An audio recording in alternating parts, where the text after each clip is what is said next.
What's up, gamers? How the heck are you? My name is Epic Pins, and in today's grounded video, I want to talk about some tips and tricks on building stuff that the game doesn't necessarily tell you, and stuff that you may have to figure out, or by watching someone's videos, get a little bit of help along the way. I mean, I feel like the veterans probably know a lot of these, but if you don't, hey, here they are. And if you guys know of any more tips that I might not mention here, please leave them in the comments below. I mean, everybody can benefit.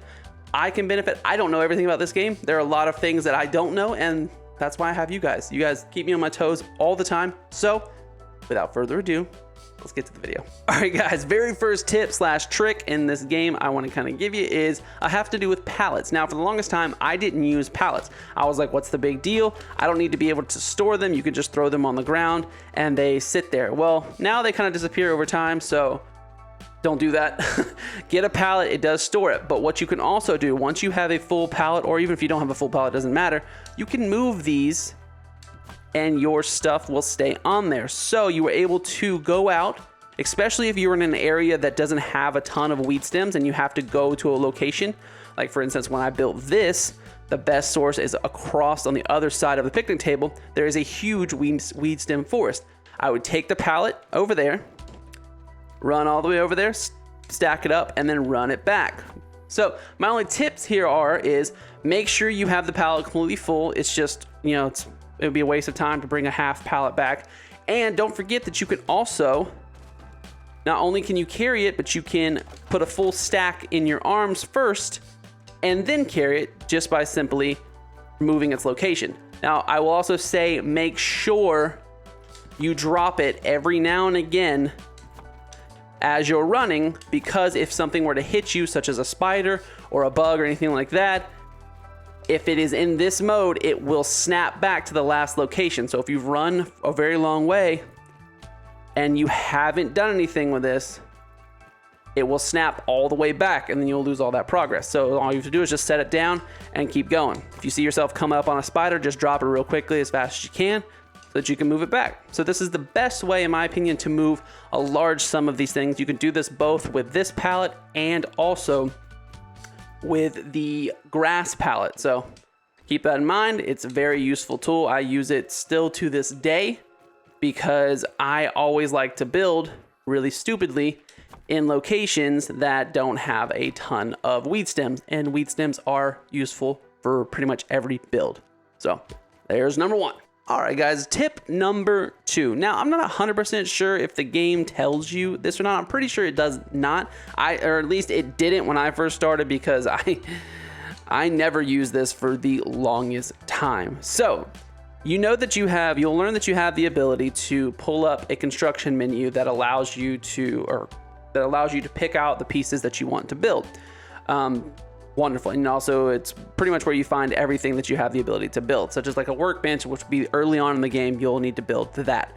So once you place the item down, you have a blueprint of it. You can see where it goes. Love this feature in the game. One of my favorite features. I wish this was something they did in a lot of other games, but this is one of my favorite features in this game because I can essentially build my entire house for the most part and know the layout and if things will fit in the proper place where I want them. I love it. Love it, love it, love it. So another great thing is the moment you lay down a blueprint, you get a shopping list or a chopping list at the top of your screen. So if you look at the top of your screen, it tells you exactly what you need. Now, it doesn't tell you what you need it for, but right now I know the only thing I have for a blueprint up right now is this. So I need 3 grass planks, 4 sprig, 2 sap. 3 grass planks, 4 sprig, 2 sap. And now I have my shopping list and I can go out and grab exactly what I need. That way, when I'm out grabbing the materials, I can always refer back and bam, it's right there. Now, when I was building one of my larger bases, at one point it said I needed 450 stem. So I knew that I needed a lot of stem. Granted, did I count out 450? No. But I knew I still needed a bunch. And as I was laying it out, every time I would take stem back, I knew that when I went back out, I can look again and it started getting lower and lower, that I was making progress and that when I finally went out for the final run, I didn't need to grab more. So just remember that once you place a blueprint, your shopping list will be at the top. Now, I will say, if you're going to place a blueprint, you should build it as soon as you can, because you leave it out like this, you may forget where it is in the world, and you're just going to have a random list of things up there that you don't remember what it's for. So that in mind. Now, before we move on to the next one, I wanted to add this in real quick. So this feature is in the game currently. I do not think they're going to pull it out, but I will mention it for right now. If you do end up leaving something somewhere and you cannot for the life of you remember what it was or where it was, if you start doing this, you can go to your game options, push your option menu, go to debug, and you can actually cancel nearby blueprints. So if you do that, it will cancel, and it tells you right there that you're going to cancel one building. Only thing I have available right now would be the workbench I just placed. So I say yes, go back into the game, and it disappears. So that means my shopping list, I knew where it was, is now clear. And that's a way that you can do it. So guys, just keep track of your blueprints and you should be fine. All right, moving on. All right, guys, on to tip number 3, building layout. Make sure you have a good understanding of some of the mechanics in the game when you go to building. So if you're playing in survival mode, your choices come down to if you want to build aesthetically or if you want to build practicality. I am in a favor of both. I tend to go more aesthetic, and it's not very practical. So what I can say here is, like, as you can see, like, so I have the double walls, right? Smart. So building double walls is some of the best ways that you can do it. Adding in layering as you go, because what happens is the AI will attack through this, and then they will attack this wall, and then they don't always just break straight through. So if you add different layers as you're going through, you tend to stop them up just a little bit longer and help with the raids, and they won't tear down as much stuff. But as you can see, the flaws in mine are I wanted aesthetics. I didn't like how the door looked here. I wanted a gate. So I knew that building this gate would be fine, but they probably can jump over this for one, because I couldn't get the height where I wanted it. So, and two, it's a single layer. So if they bypass the walls at all, they can come straight to that gate. Same with over here. I couldn't get the curved walls to fit out over here properly, so I left them out. Now this is just a hollow shell, and they have a single door they have to get through if they choose to hit this first. So far it hasn't happened. I choose to take on that knowing full well that it could cause problems. I do think they have talked about working on the building and adding more building material supplies. So currently, mushroom walls, mushroom bricks are the strongest. So that's why I built my castle. Also, it looks like a castle wall, obviously. So now, while we're talking about building layout, I wanted to discuss, because I've done this a few times in my builds. This is probably the most perfect build I've come up with for me. I'm not saying this works for everybody, but for me in terms of storage.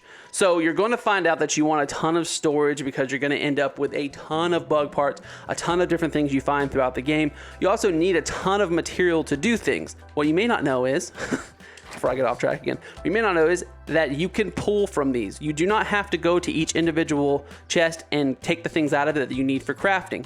When you access your crafting bench, whatever you are in the range of, if you'll notice over there on the bottom or the side of the screen right there, it says nearby storage 22. I have exactly 22 chests in this bottom chamber.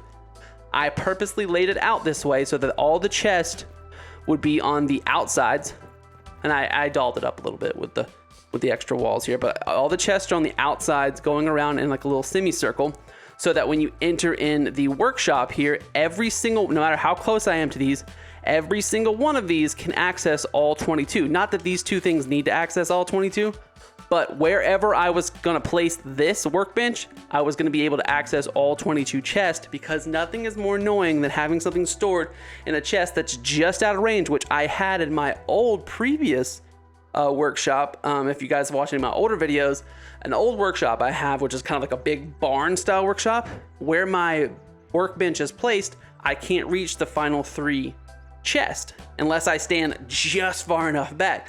Well, that's where I stored some spider parts and things like that. So when I went to make things like Mask of the Mother Demon or something like that, I couldn't reach the chest I needed to reach. So this is one of my favorite ways that I've tried, that I've built. There are some other really cool ones that I've seen some people come up with, and then some people may want to build. I don't think I need more chests than that, but you can obviously add a whole nother row here, another layer. I've seen some people have a crazy amount of chests and storage, but they have a crap ton of stuff they're probably never going to use in this game.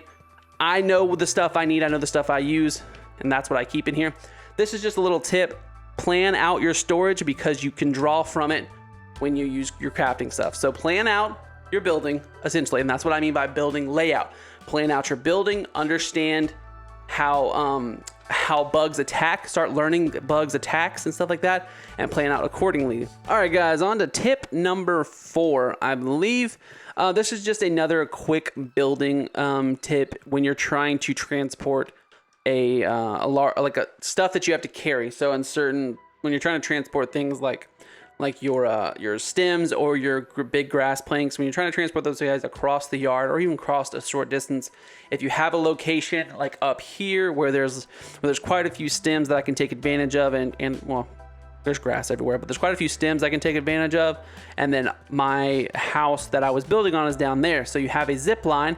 You can actually drop things on your zip line and they will just float down there. Now I will say, do this in kind of like small, like a little bit less spaced out sections, because you might freak it out a little bit and they could potentially fly away or disappear if you send too many down at once. So you can do that, and then all you have to do is just hop on the zip line yourself and they will be right there waiting for you when you get there, and you just pick them up and now they're down here.